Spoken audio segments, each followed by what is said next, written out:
officers, certainly of our time, if not all time. His name is Captain James Fennell, United States Navy, retired. He left the Navy from the post of Chief of Intelligence and Information Operations at the U.S. Pacific Fleet.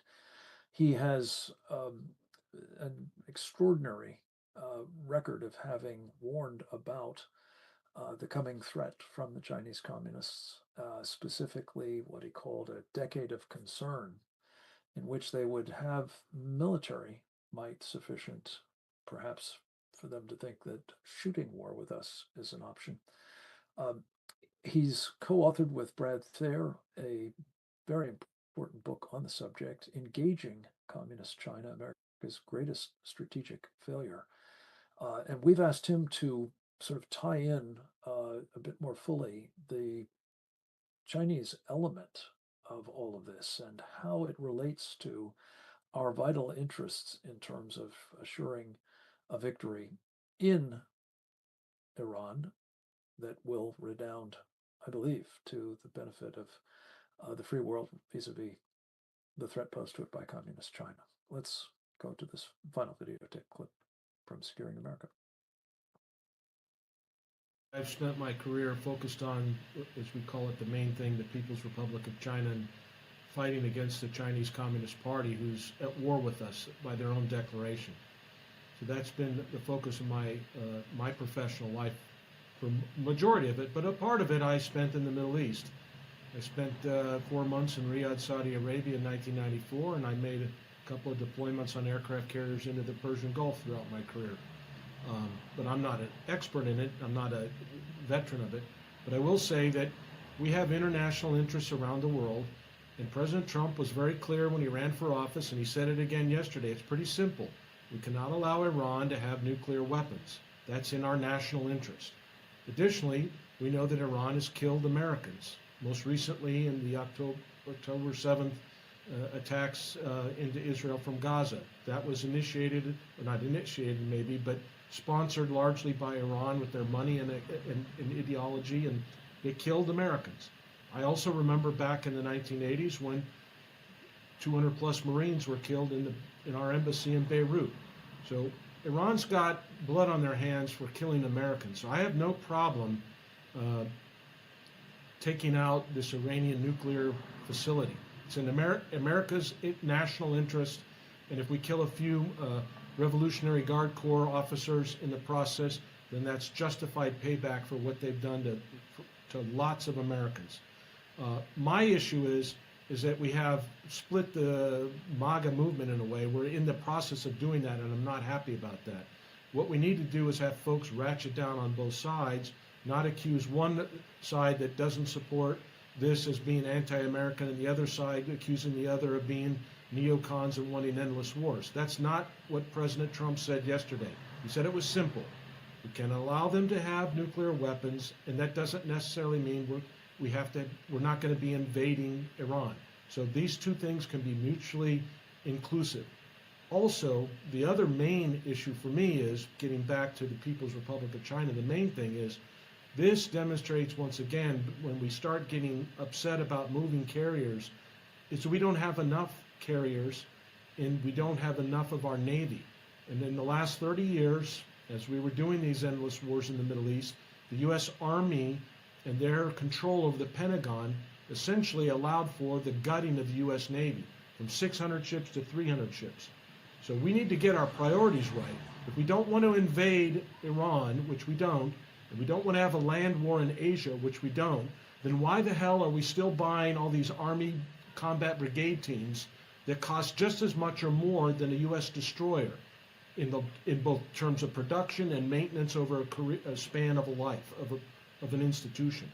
So let's stop building and buying all these Army units. We need some of them, clearly, but we don't need as many as we have at the detriment of having naval ships that can sail around the waters that encompass 70% of this Earth's surface that are hard to find in combat. Not easy to find, as some people are alluding to. So let's get our priorities straight. Let's take care of business in Iran in the way that the president has directed. And let's also have a naval force that can deter the PRC because they're intending to fight us at sea and defeat us at sea and sink our navy. And when that's all gone, they can rule the world, and that's their intention. At this point in this process, if the regime in Tehran is allowed to continue and is able to continue maybe with their nukes or not, but they're going to continue to produce oil that's going to be supplied to the PRC. They're a customer, so they want that oil. That's important for them. So does Russia. Not the oil so much, but Russia and Iran working together to control and influence the oil market is something that they want. And they want to have a proxy there that can continue to poke into the Western civilization, Western world. So it's not good. Plus, we've already come out on, and our ally, Israel, if they're put in this position where they're continued to be held at risk by somebody like Iran, it sends a signal that America is weak and other areas can be taken, like Taiwan. So we have to be very concerned about that. People that are taking the position against being involved in Iran, you ask them, well, is there anything worth standing up for? Is there anything? And if we won't stand up against Iran's nuclear program, are we going to stand up for Taiwan? Are we to protect them? Hey, they're not Americans, so we won't stand up for them. We'll let them fall. I mean, what's next? Guam, Hawaii? I mean, you get the sense that there's nothing worth fighting for because we're so tired. Well, guess what? I don't like the endless wars in the Middle East either. I've been bitching against it for 30 years because it's come at the expense of our understanding of the rise of the PRC and the influence of communist China. But the fact of the matter is, if we want to survive and be free, we have to do certain things. And we cannot allow Iran to have nukes. That's the bottom line. The president has said that. He said it before he ran for office, so all the libertarians and all those that said that they didn't agree with that, come on now, you're being disingenuous. You heard him say it. You just didn't want to hear it. So it's like you said, willful ignorance, willful blindness. Nobody wants a war. Nobody wants to kill civilians. But the fact of the matter is those people are planning to kill us, and they have killed us. The Iranians have. And the Chinese are planning on doing it. And they want to. They want to take over and run the world. They tell us that. It's not my words. It's their words.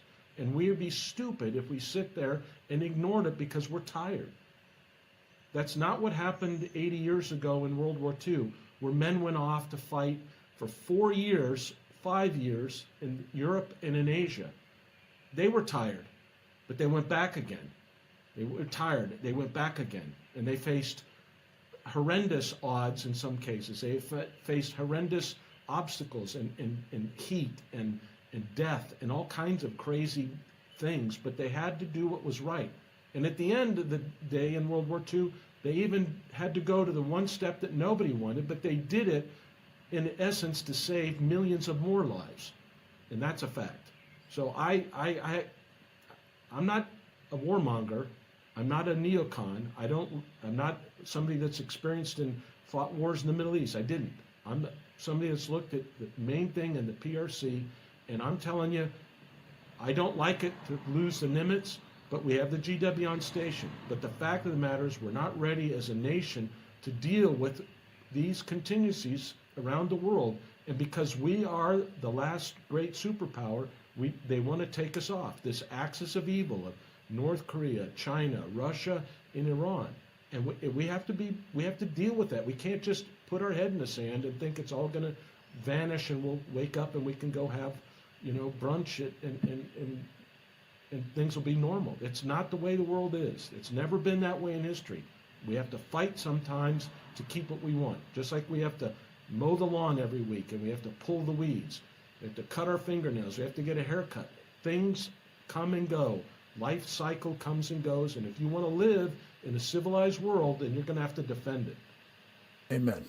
And let me just add to what you've said, Jim. It seems to me that many of the arguments that are being made currently to suggest that, Iran is just not our problem, not only fail to recognize what you've said about what it has done to us in the past, to our people, to our servicemen and women, not least in places like Iraq and Afghanistan.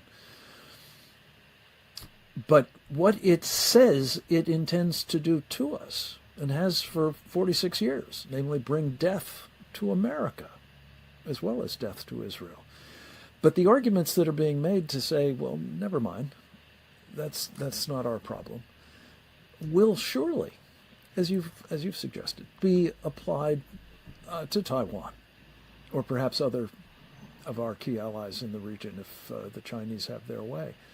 And I just dread the prospect that this fracturing might prove to be a permanent condition for a movement that is about America at its core.